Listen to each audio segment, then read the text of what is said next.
Veterans who want to start businesses often turn to the Small Business Administration for loans. The SBA is obligated to give them special consideration. But the Government Accountability Office finds SBA doesn't really have the procedures in place to deal with veterans. More now from the GAO's Managing Director for Financial Markets, Daniel Garcia-Diaz. Dan, good to have you back. Thank you for having me. What is the law here? This is a statutory requirement for SBA in terms of how it deals with requests from veterans. What is that? Let's start there. Yeah, so the statute is very general, but it does require SBA to ensure that lenders are giving special consideration for veteran status. And what does that mean?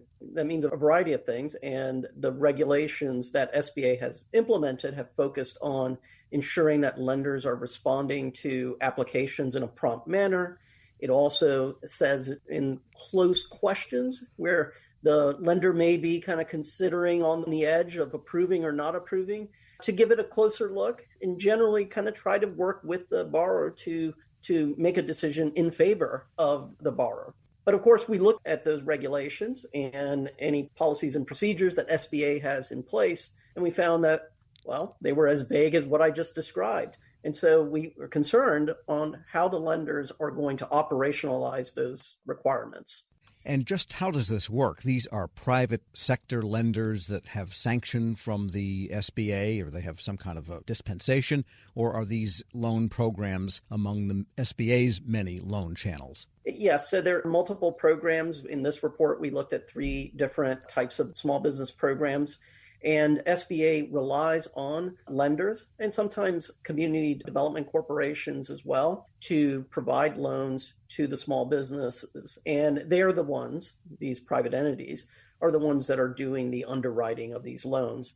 And they have to follow strict procedures that SBA lays out for them. And in return, SBA can provide a guarantee on part of that loan.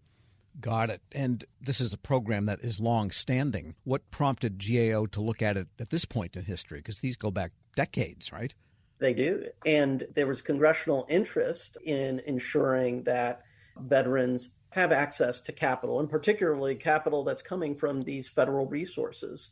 That's why we looked into the matter. And we continue to hear these concerns over time, that veterans sometimes may be struggling a little bit more compared to non-veteran businesses in obtaining capital. And there's a range of reasons why the veterans can experience some difficulties. And just briefly, what are those as an aside? Sure. And so some of the difficulties that veterans may find is that the lenders are looking for work experience, right? And so the veterans have to explain, hey, military service is work experience, valuable work experience that could be applicable to starting up or expanding your small business. Other challenges that they'll find is that a lot of the rules and some of the benefits that accrue to veterans aren't transparent. They don't know about it, so they may not even ask for it. And of course, veterans are going to experience many of the same challenges that other businesses face, for instance, high interest rates and things like that. But those are some of the issues that veterans run into. Some of the studies we've looked at also kind of point to veterans experiencing slightly higher rates of rejection of loan applications. But what we also find is that veterans tend to eventually get the credit that they need, but that it suggests that they often have to shop for willing lenders. We're speaking with Daniel Garcia-Diaz, Managing Director for Financial Markets and Community Investment at the Government Accountability Office. And so you're recommending that SBA sort of quantify or tighten up the language surrounding special consideration. That seems like a tough thing to do without ordering people to automatically approve every veteran application. What could SBA do, do you think? Part of it is providing examples and details of how might a close case look like, and what are some options for successfully accepting the application. But of course, you have to balance that with sound underwriting practices. As you say, you don't want to just approve anyone who's a veteran. You want to have a sound loan. But providing more details on the types of cases, defining concepts of, if you're going to review applications promptly, what exactly does that mean? And it is difficult, but working with lenders and the experiences that they have, they can come up with more details to ensure that all the lenders that are participating in these SBA programs have kind of a common starting point to evaluate these applications and take action. Right now, it's not so clear. And in fact, in some of our conversations with lenders will often tell us, hey, we review veteran-owned business applications just like we do everyone else. Well, that would suggest that you're not aware of the special considerations. So providing a lot more details in their policies and procedures for the lenders, I think would help significantly. Now, one of your recommendations is, and I'll just read it, the administrator of SBA should ensure that the associate administrator of the Office of Veterans Business Development develop and implement policies and procedures for ensuring full compliance with quarterly year-end reporting requirements. So it sounds like there's some procedural things and the ability to get knowledge of the extent of loan programs for veterans might be lacking in the first place.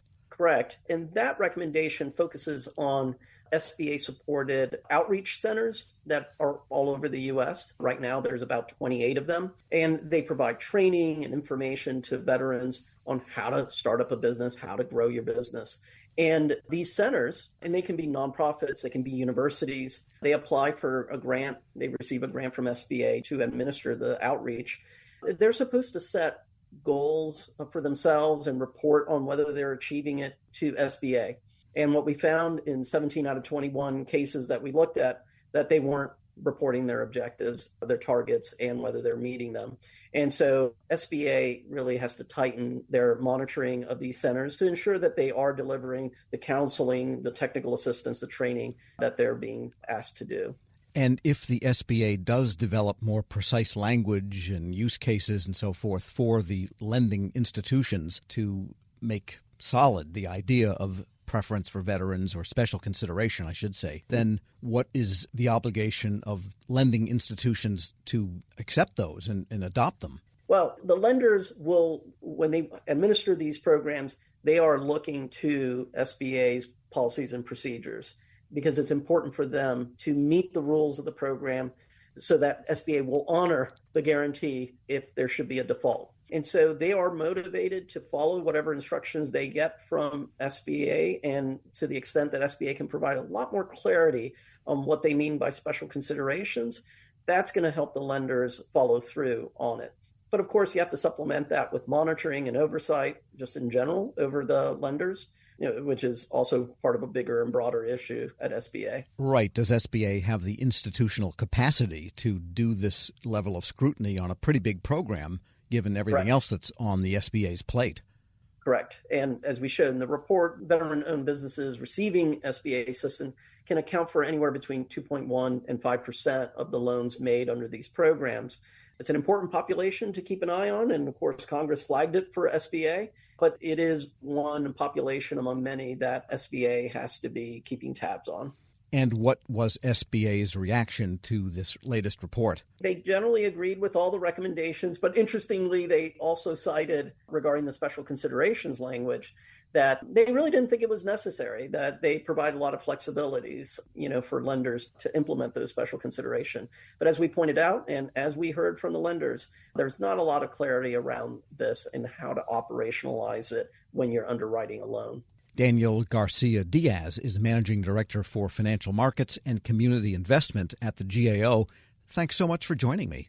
Thanks, Tom. And we'll post this interview along with a link to that report at federalnewsnetwork.com/Federal Drive. Hear the Federal Drive on demand. Subscribe wherever you get your podcasts.